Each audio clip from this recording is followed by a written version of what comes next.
આણંદમાં આજે સવારે એક મોટી દુર્ઘટના સામે આવી છે। આજે ગંભીરા બ્રિજનો એકાએક વચ્ચેનો ભાગ ધરાશાયી થઈ જતાં 6 લોકો નદીમાં ખાબક્યા હોવાની વિગતો સામે આવી રહી છે। જણાવી દઈએ કે આ બ્રિજ જે જર્જરિત હાલતમાં હોવાની પણ વાતો કહેવાઈ રહી છે અને સરકારની કામગીરી સામે પણ અનેક પ્રકારના સવાલ ઉઠ્યા છે। સવારના સમયે ત્યાંથી ટ્રક, બાઇક સહિતના વાહનો પસાર થઈ રહ્યા હતા અને આ દરમિયાન એક બ્રિજનો વચ્ચેનો ભાગ ધરાશાયી થાય છે અને આ બે ટ્રક વાહન ચાલકો સીધા નદીમાં ખાબકે છે અને આ ઘટનાના પગલે લોકોના ટોળેટોળા ઘટના સ્થળે ઉમટી પડ્યા હતા અને રેસ્ક્યુની કામગીરી હાથ ધરવામાં આવી હતી। કહેવાય રહ્યું છે 5 જેટલા લોકોના રેસ્ક્યુ પણ કરવામાં આવ્યા છે। ત્યારે આ મામલે વિપક્ષે કેટલાક સળગતા સવાલો સરકાર સામે કર્યા છે। આ મામલે શું કર્યા છે કોંગ્રેસના વિપક્ષ નેતા અમિત ચાવડા, તે સાંભળી લો।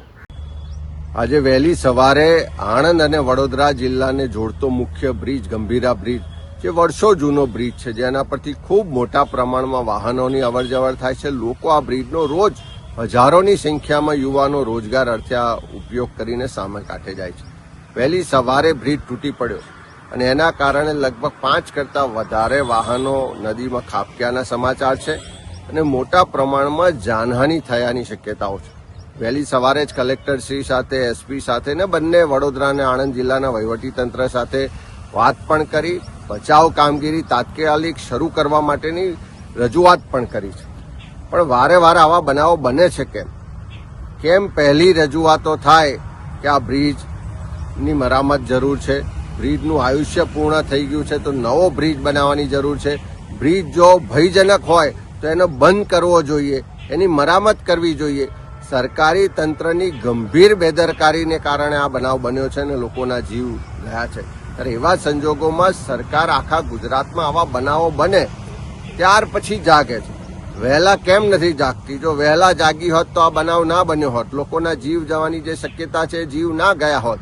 મને જે જાણકારી છે મુજબ મોટા પ્રમાણમાં લોકો નદીમાં ડૂબ્યા છે અને આ જે બનાવ બન્યો એના કારણે આખા વિસ્તારમાં અત્યારે ખૂબ ચિંતાનું વાતાવરણ છે।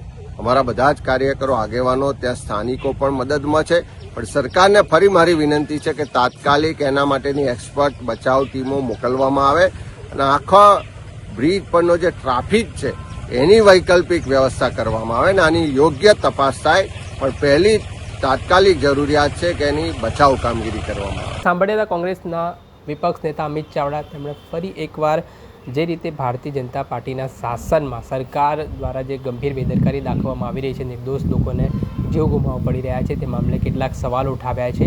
અગાઉની પણ તેમણે બ્રિજ કોલેપ્સની દુર્ઘટના છે તેને લઈને વાતો કરી છે અને આ મામલે જે નિર્દોષ લોકોના જીવ ગુમાવવા પડી રહ્યા છે તે બાબતે પણ તેમણે પોતાનો આક્રોશ વ્યક્ત કર્યો છે। સાથે જ આ મામલે તેમણે આણંદ વહીવટીતંત્ર અને વડોદરા વહીવટીતંત્રને પણ સૂચનો કર્યા છે અને તેમની પાસેથી માહિતી પણ મેળવી છે। હાલ જે મૃતકો છે તેમને વડોદરાની અને ઇજાગ્રસ્તો છે તેમને પણ વડોદરાની સરકારી હોસ્પિટલ ખાતે લઈ જવામાં આવી રહ્યા છે। ઘટનાના પગલે લોકોના ટોળેટોળા ઉમટી પડ્યા છે અને હાલ રેસ્ક્યુની કામગીરી ચાલી રહી છે। દર્શક મિત્રો, એન કવરેજ ન્યૂઝને આપ લાઇક કરી લો, સબસ્ક્રાઇબ કરી લો અને શેર કરવાનું ભૂલતા નહીં।